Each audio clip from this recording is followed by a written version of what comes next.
Kembali bersama kami di Prime Time News, kembali kita lanjutkan. Bang Faisal tadi mahasiswa sudah menyampaikan niatnya dan keseriusannya begitu ya untuk kemudian menyampaikan aspirasinya. Tapi tadi Anda juga mengatakan ada potensi terjadinya chaos. Nah ini kenapa kemudian bisa terjadi chaos? Ya karena agenda nasional yang sangat kritis, sangat strategis, sangat sensitif, itu pada tanggal 14 Februari. Dan gelombang-gelombang konsolidasi election elektoral ini kan serius oleh partisipasi rakyat yang juga cemas soal ancaman pemilu curang. Nah, bahasa ancaman pemilu curang ini juga kan muncul sebagai lokomotif isu di kanal gerakan mahasiswa kampus. Nah, kalau ini kemudian Jokowi masih terus-menerus memaksakan intervensi kekuasaan terhadap pelaksanaan pemilu ini, maka yang dikhawatirkan dua kekuatan ini akan menyatu. Nah, kecemasan ini masih terus dibaca oleh kalangan elit, kalangan akademisi.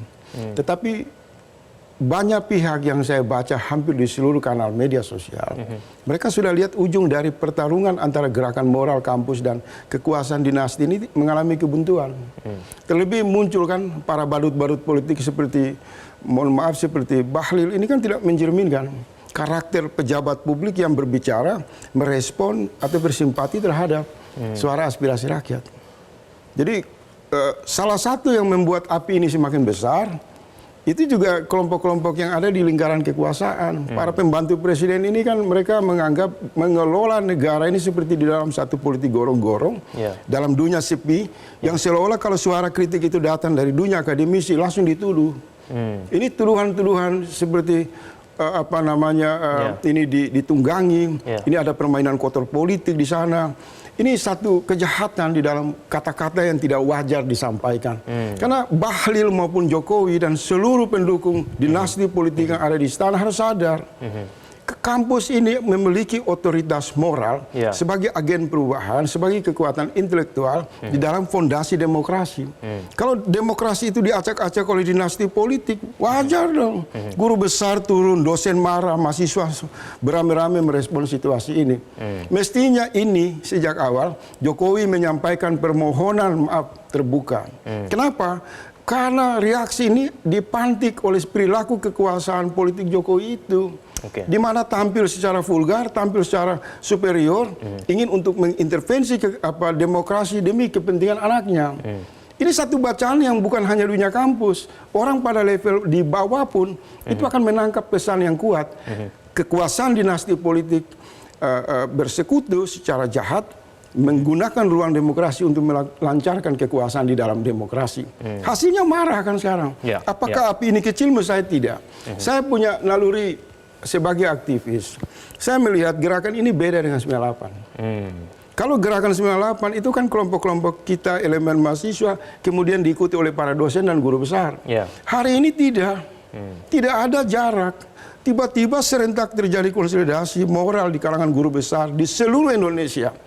Seolah-olah mengirim pesan yang kuat kepada adik-adik mahasiswa, kepada rakyat. Saatnya mahasiswa dan rakyat bergandeng tangan turun ke jalan, lawan dinasti politik. Itu yang kemudian terjadi ya? Ini tidak bisa lagi dibendung. Maka ujungnya bisa diprediksi. Kalau tanggal 14 Februari nanti Jokowi masih melakukan kecurangan, pemakzulan akan terjadi. Terakhir kepada Mas Angga dan Mas Husni. Mas Angga, kalau misalnya Pak Presiden tidak menunjukkan perubahan begitu, terus menunjukkan adanya keberpihakan terhadap salah satu paslon, kira-kira mahasiswa akan melakukan apa? Mas Angga, silakan. Pada saat ini kami setelah aksi tadi sebenarnya tujuan kita ke depan Istana Negara, tapi oleh aparat kepolisian lagi-lagi dihadang hanya sampai ke Patung Kuda. Kemudian kita melaksanakan mimbar bebas di situ, dan pada saat ini sore ini kita masih melaksanakan konsolidasi di sekitaran daerah Jakarta. Bagaimana hasilnya? Pada intinya sense dari mahasiswa pada semuanya ini merasa geram dengan kondisi perpolitikan dan demokrasi yang terus terdegradasi. Dan mahasiswa tahu betul indeks demokrasi itu terus menurun, bahkan menyentuh angka atau klasifikasi demokrasi cacat. Dan ini yang terus kita diskusikan bagaimana hasilnya, dan kita terus memantau bagaimana pergerakan Pak Jokowi sampai nanti pemilu 14 Februari 2024. Tetapi yang perlu diingat bahwa gerakan mahasiswa ini, meskipun memang kita saat ini panas, tapi kita akan terus mengawal proses demokrasi yang ada gitu. Dan kita peringatkan kepada istana, jangan berhenti untuk menganggap suara mahasiswa, apalagi suara guru besar sebagai noise, sebagai suara yang tidak patut dipertimbangkan. Ini jika terus-terusan sikap istana seperti ini, maka kami mahasiswa ini akan terus merasa geram dan tidak akan dingin terhadap istana. Sikap kita tidak akan dingin terhadap istana di sana gitu. Dan kemudian kalau kita apa yang dilakukan Pak Jokowi ini dan pihak istana sungguh sangat meremehkan para guru besar. Bangsa ini didirikan oleh para intelektual, dan intelektual itu sumbernya di kampus. Dan pemegang tertinggi intelektual mana tertinggi adalah para guru besar. Jika guru besar sudah diremehkan, maka istana negara ini, pemerintahan ini mau dibawa kemana negara ini? Oke, baik. Saya berikan kesempatan kepada Mas Alius nih. Akan terus nyala hingga sampai Presiden Jokowi berhenti dari permainannya di atas kontestasi pemilu 2024. Seperti itu. Baik, Mas Alius nih, silakan singkat saja. Ya, ketika pada akhirnya hukum dijadikan alat pembenar kekuasaan, ketika hukum pada akhirnya hari ini dikuasai oleh kepentingan kelompok, ketika hari ini kedaulatan rakyat dikesampingkan, ketika hari ini demokrasi semakin mundur, dan kita pada akhirnya menemukan siapa musuh bersama kita, yaitu presiden sendiri yang telah merusak tatanan hari ini, terutama tatanan demokrasi dan bernegara. Hukum menjadi positivis, instrumentalistik, menjadi pembenar dan justifikasi bagi kekuasaan. Soekarno tidak pernah membuat anaknya menjadi presiden, Soeharto dan presiden selanjutnya.